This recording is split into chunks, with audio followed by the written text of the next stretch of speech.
Now, this is a true story. I was involved in a public speaking competition a couple of years ago. And while we were there, okay, one of the persons that were the competitors, of course, we were in the same group, one of the competitors came to me and she said that if I knew that you were competing, that she was telling me, now this is not for me to brag, but I want to send a message. I want to pass a message. So completely, this is not about me. It's not bragging at all. And she said, if Stallone, if I knew that you were going to compete, I wouldn't have competed. I wouldn't have put down my name to compete. And I said, why? And she said, because I knew that there was no way I was going to win. Again, this is not about me. Take me out. You see, there was no way she would have won the competition. Of course, she didn't win the competition because already she defeated herself before she got on stage. The reason of this story is not about me, it's more about self-confidence. One of the biggest challenges, one of the greatest challenges people have when it comes to public speaking, when it has to do with public speaking, is self-confidence. Lack of self-confidence, actually, that's what I meant. Lack of self-confidence. It's a crucial factor in public speaking. When you think that, you're not good enough to pass the message. And the reason people do that is they pay attention. I'm learning that the reason people do that, I'm learning that because it also affects me sometimes depending on the audience that I meet. And I'm also learning to become better at that as I meet more complex senior top audiences here and there. When you pay attention to yourself, other than the message, then the issue of self-confidence comes in. But when you have this attitude or this mentality of don't shoot the messenger, focus on the message, you shift attention from you to the message. So I believe that the lack of confidence, there are so many other things that might cause lack of self-confidence. For some people, there's a whole lot. Past experiences, exposures, and all of that might have affected their confidence. But I can't talk about all the other reasons why people lack self-confidence in this video. But here, with regard to public speaking, I do believe that when you pay attention to yourself a lot more than you pay to the message, it affects you. And when you lack confidence, it also affects the impact of the audience, the impact of the message on the audience. And the reason many people also lack confidence is to think about what the people that are seated in the audience, what's their perception of me? What do they think about me? And that affects them in the way that they reason and they carry themselves on the stage. My advice to you is, why don't you try to focus on the message? So, but before I get to all of that, I want to draw this a little bit. I want to expand on this a little bit and talk about some of the reasons why people lack self-confidence. Self-doubt. I'm not good enough to deliver this message. There are people more confident, there are people more exposed than me. I remember some time ago I was to do a team building training for a particular organization, for a microfinance bank. And the person who contracted me, the spokesperson for the consulting firm that contracted me and my team, kept saying that you have directors here, you have senior managers, most of them are well-read, they have the master's degree, they have their PhD, they're doctors, so you need to be careful. She kept sounding that, she kept nailing, kept hammering that all through it. Each time we'd have a conversation. I must be honest with you, somehow it got to me. Yeah, I kept preparing, I kept looking at how can I fine-tune.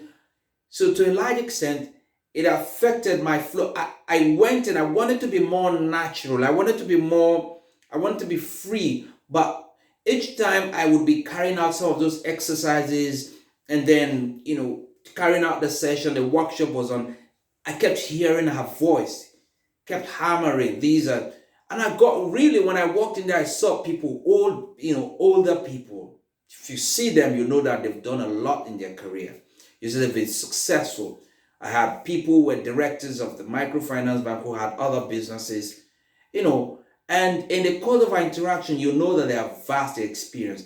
But I'm saying that in as much as I pulled that off, I and my team were able to pull that off, and we got positive feedback. It's all there. But I tell you, I struggled because I kept hearing her voice.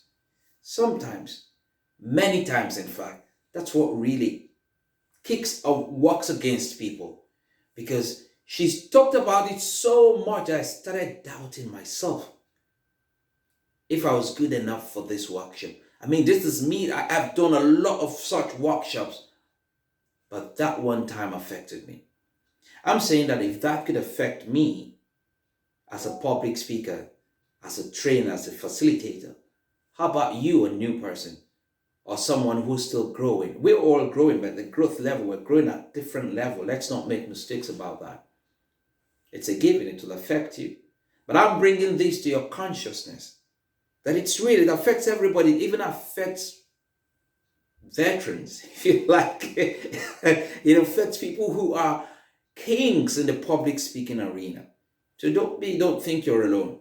The other reason, the other thing that affects people and really hits them in terms of hits or attacks their self-confidence is concerns about competence and audience perception. I cannot flog this enough. What the audience thinks about you. Completely forget about what the audience thinks about you. Really. Because if you lack self-confidence, it becomes evident. Now, how does this manifest? It manifests in the nervousness of your body, the nervous body language, the clasping of your hands.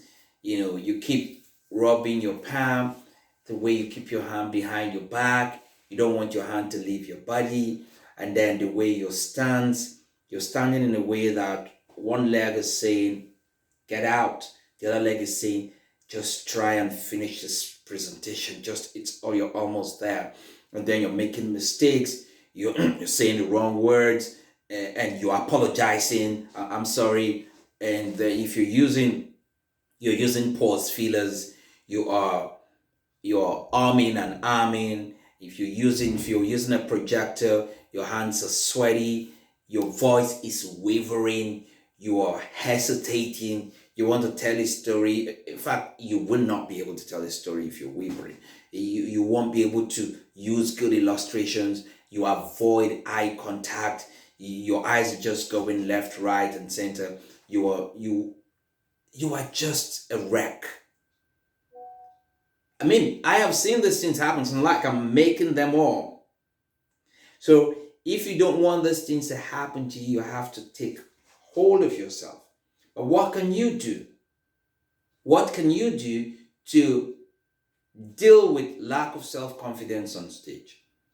By the way, the things I'm mentioning is to inspire you to look forward, to try to grow yourself, to grow you as a public speaker. And this applies to you whether you're a salesperson, a business owner, a team leader, a family, in your relationships. It really does matter. If you can apply these tips that I'm talking about, and even in my other videos, and do them yourself, that's okay.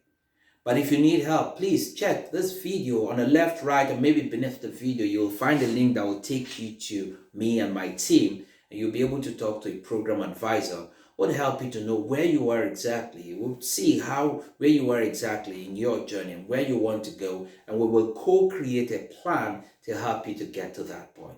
And the meeting is for free. And beyond that, please, not for the ego of it, but just help us to share this video and grow this channel. If you think you've learned something, try and please share this video. Please, we're begging you, share this video to other people that would also benefit, because we are probably not going to be able to reach them but with your help, it makes it a lot easier. Thank you very much for helping us to do this. I'm going to share with you some strategies that will help you to build confidence. Number one is practice and preparation. Oh, nothing takes the place of practice and preparation when it has to do with public speaking. With public speaking, practice knowing your subject is powerful. When you get there, when you know the subject, you get in with a mindset. I've got 10 minutes to speak to you. I know what I want to talk to you about. Whatever you guys know, whatever you know, it's okay. But I've got something, I've got a message. And my job right now for the next 10 minutes is to pass the message to you. I don't care about how I look, I don't care about how I sound, but what I care about is that I'm passing this message from my heart. So you prepare the message very well. Prepare the message, prepare the script, understand it in and out. Act like there will be no script. Act like there will be no outline. There will be no manuscript. There will be no PowerPoint presentations. There will be nothing. Act like there will be power outage, but I will still tell my story. Now that helps you. It may not take care of everything like stage movement and everything and gesticulation, but it will help you improve. I tell you, preparation, even if you don't do anything, just prepare. That's it. Practice. Practice. Practice. If you have challenges disciplining yourself to practice, then find a buddy, find a coach, find someone, find an accountability partner, someone that will simply watch you and give you feedback. If you don't have anybody, reach out to us. We'll be able to create time, work with you. It could be physical, it could be virtual. We'll watch you, take your speech, evaluate it, give you feedback, and then you work on the feedback that's been given to you. We evaluate again and give you feedback without any judgment. How sweet would that be? All right? That's why you need to hit on the link below or on the side of this video and talk to one of our program advisors. So I've said practice. And number two thing is positive self-talk and visualization technique. So you need to visualize yourself delivering the speech and the audience clapping, probably even giving you a standing ovation. You need to see yourself there first. Why is this important? Because everything that you see physically is a manifestation of what's been created mentally. So you need to create that happening. You need to create that event in your mind. And when you get on stage, everything you're doing is you're driving towards that point. The stories you tell, illustrations, your movement, your deliberate movement and use of the stage, you're driving towards that point. You are so confident that when people get up and they clap and people go, you are not surprised because that's what you expect. And this is not pride. Make sure, check yourself so that you don't become proud. I do that all the time. But this is confidence. You need to build your confidence. But that will ride on the back of practicing. And the reason you're practicing and preparing is because you first of all visualize yourself. And you know that for you to bring that to physical manifestation, you need to deliver. And for you to deliver, you need to practice and you need to prepare. You see the link? They all linked one to the other. That's how powerful visualization is. And then the other thing you need to think about is self-talk. Keep talking to yourself. I think I mentioned before, either in this video or another video, I say it every time. I get on stage sometimes and I go, oh man, this crowd.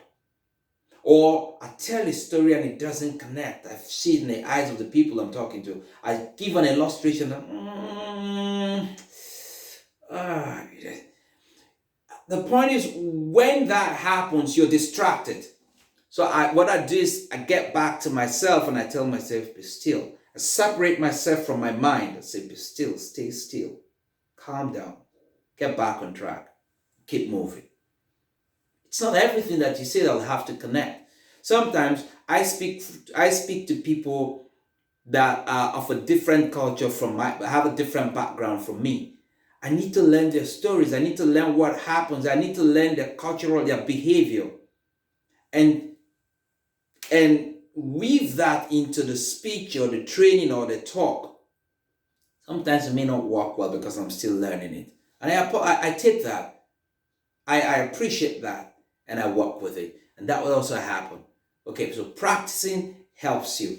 And that consciousness helps you as you practice and you prepare, helps you to grow. So self-talk is key. Keep talking to yourself. You can do some digging on self-talk and talk to yourself. It helps you to take care of the confidence issue, lack of confidence, boosts your confidence. The other thing that would help you is to have constructive feedback from your peers before the talk, after the talk. Always have feedback, because when you have feedback, evaluation and feedback after you've delivered a speech, it means you're saying my next speech is going to be better, but I want to learn from this speech. Don't go on.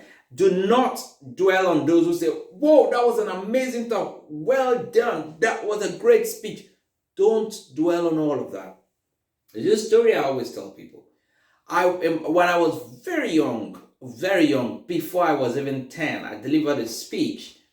And everyone went to about 150, 250 persons, I can't really remember. And people went, whoa, it's such a young lad, what beautiful speech. And everyone was clapping.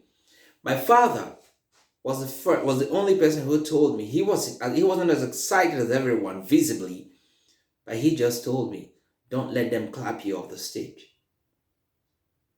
And the import of that story is that when you allow the clapping and all of that to get into your head, then you stop becoming better. That should just be a push, because you need to become better. So as much as possible, understand that you need to continue to build your self-confidence. Recognize that building self-confidence is a skill, and be committed to your personal growth. Be intentional about growing as a public speaker. Be willing to embrace speaking challenges. Like I told you, Les Brown said, speakers speak. You can't say you're a speaker, you want to grow in your skill as a public speaker, and you will not speak for 1 month, for 2 months, and you go rusty. So that's why you need to be in a community that gives you the opportunity to speak maybe every week. And that's where we come in. And that's why I'm encouraging you. Reach out to our program advisors. So how can you be part of your community where I can speak every week? I can speak every other week, and without any judgment. 2 minutes, 5 minutes, and then evaluation, and then we go on. You progress, you have assignments, you have things that will just keep you going busy, because you want to grow. And growth, success loves speed.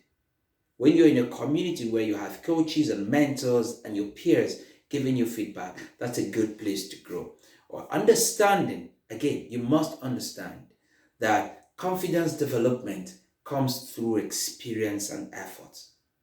You cannot take away the place of experience. I've mentioned quite a number of things. Why one of the challenges people have in public speaking is lack of confidence. Lack of confidence because they focus more on themselves than on the message and on their audience. And apart from that, they don't want to be judged. They don't want to be criticized. And how can you do that? What are the symptoms? Your nervousness, your voice shaking, your inability to pass the message effectively. What can you do? What you can do is be part of a community that would help you to grow. Practice and prepare. Key, practice, prepare, self-talk, and also ensure that you have your buddies around you that can give you feedback and help you to grow. I hope this video has been helpful to you. If it has, share it with other people. It costs you nothing. It will help us to grow the channel. It will also help us to reach more people. Thank you very much. My name is Stallone-Obaraemi Samuel, and my team and myself, really, our sincere desire for you is that you go on succeeding in anything that you do by becoming a better version of yourself. Until I come your way again, bye for now.